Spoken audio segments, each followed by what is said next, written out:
Good morning students.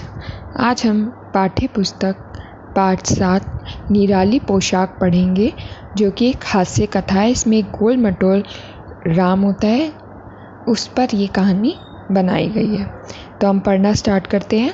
गोल मटोल राम किसी देश का सबसे बड़ा आदमी था। वह नारियल के पेड़ से भी ऊंचा और बरगद के पेड़ से भी चौड़ा था। आप सब जानते होंगे नारियल का पेड़ कितना लंबा होता है और बरगद का पेड़ कितना चौड़ा होता है। गोल मटोल राम का काम महल की साफ सफाई करना था। उसे ऊंची ऊंची खिड़कियों को भी साफ करने के लिए कभी सीढ़ी की ज़रूरत नहीं पड़ती थी।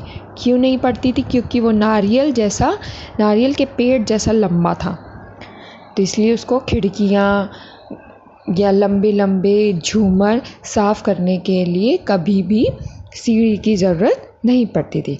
एक दिन ऐलान हुआ, कल राजकुमारी का विवाह है, सभी लोग विवाह में जरूर आएं।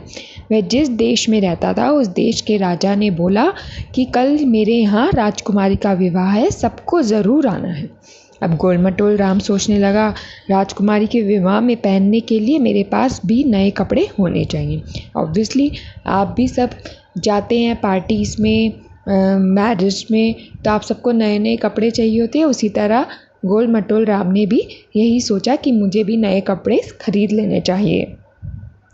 सबसे पहले मैं हैट खरीदता हूँ, गोल मटोल राम ने सोचा और हैट की दुकान पर पहुँच गया। हैट समझते हैं ना, कहाँ पहनते हैं हम? सिर पर। उसने लंबी हैट, छोटी हैट, काली, भूरी और लाल हैट सबको पहनकर आजमाया मतलब देखकर, पहनकर देखा, लेकिन वे सभी उसके लिए बहुत छोटी थी। क्यों छोटी थी? कि वो बहुत लंबा चौड़ा आदमी था। बरगद जैसा पेड़, आप एक इमेजिनेशन करिए कि बरगद का पेड़ कितना चौड़ा होता है, और उस पर वो कैसे हैट आएगी छोटी सी। हैट तो मिली नहीं, मैं एक जोड़ी जूते ही खरीद लेता हूँ। अब हैट नहीं मिली तो उसने सोचा कि मैं एक जोड़ी जूते खरीद लेता हूँ। गोल मटोल राम ने सोचा, वह जूते की दुकान में गया, लेकिन सभी जूते उसके लिए बहुत छोटे थे। ऑब्वियसली वो आदमी इतना लंबा और इतना चौड़ा है, तो उसको जूते भी कहाँ से, उसके मेजरमेंट के कहाँ से मिलेंगे। जूते भी नहीं मिले, कम से कम नए कपड़े तो खरीद लूँ, ये सोचता हुआ बैठ गया उदास होकर। मन में बोला। कपड़े की दुकान में उसने रेशमी कमीजें, चौड़े पजामे और पतलून आजमाए। वे भी उसके लिए बहुत छोटे थे।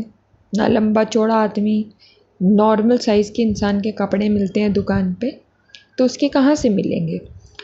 महाशय, आप दर्जी के पास क्यों नहीं जाते? दुकानदार ने कहा। वे आपके लिए नए कपड़े सिल देगा, दुकानदार ने सुझाव दिया। दुकानदार ने बोला कि आप नए कपड़े दर्जी से सिलवा लीजिए, क्योंकि नॉर्मल साइज़ के इंसानों के लिए कपड़े यहाँ पर मिलते हैं, आप जैसे लंबे चौड़े आदमी के लिए यहाँ नहीं मिलेंगे। अब गोल मटोल राम दर्जी के पास पहुँच गया। दर्जी नाप लेने के लिए सीढ़ी पर चढ़ गया। दर्जी, आपको इस पिक्चर में नज़र आ रहा होगा कि दर्जी कैसे सीढ़ी लगाकर चढ़ रहा है, लेकिन सीढ़ी भी उसके घुटनों तक ही पहुँच पा रही है। घुटने क्या होते हैं? नीज़। जो सबसे लंबी सीढ़ी थी वह उसके घुटनों तक ही पहुँची। आप कुछ ज़्यादा ही लंबे हैं, दर्जी ने शिकायत करी। दर्जी ने कहा कि उस आदमी को कि आप तो बहुत लंबे हैं, इसलिए जो सीढ़ी है वो भी आपके घुटनों तक पहुँची है, तो मैं आपके कपड़े कैसे बना सकता हूँ? मेज़रमेंट भी नहीं ले पाएगा तो कपड़े कैसे बनाएगा? मैं आपके लिए नए कपड़े नहीं बना सकता, क्योंकि मैं आपका नाप ही नहीं ले पा रहा हूँ। गोल मटोल राम पेड़ के नीचे उदास बैठ गया। तभी एक टोकरी वाला कई तरह की टोकरियाँ लिए उसके पास से गुजरा। रुको रुको, गोल मटोल राम चिल्लाया, मुझे एक ऐसी टोकरी दो जो सबसे बड़ी हो। ज़रूर, टोकरी वाले ने लाल और पीले फूलों वाली एक सुंदर सी गोल टोकरी छाँट कर दी। यह टोकरी मेरे लिए हैट का काम करेगी, गोल मटोल राम ने टोकरी सिर पर रखते हुए कहा। अब गोल मटोल राम ने नाव वालों को नदी किनारे इंतजार करते देखा। उसे एक तरकीब सूझी। तरकीब क्या होता है? आइडिया। वह उनके पास जाकर बोला, क्या आप अपनी 2 नावें मुझे बेच सकते हो? नावों से इमेजिनेशन करिए कि क्या बनाएगा उन नाव का। तो हम आगे पढ़ते हैं। तुम हमारी नाव का क्या करोगे? नाव वाले ने पूछा।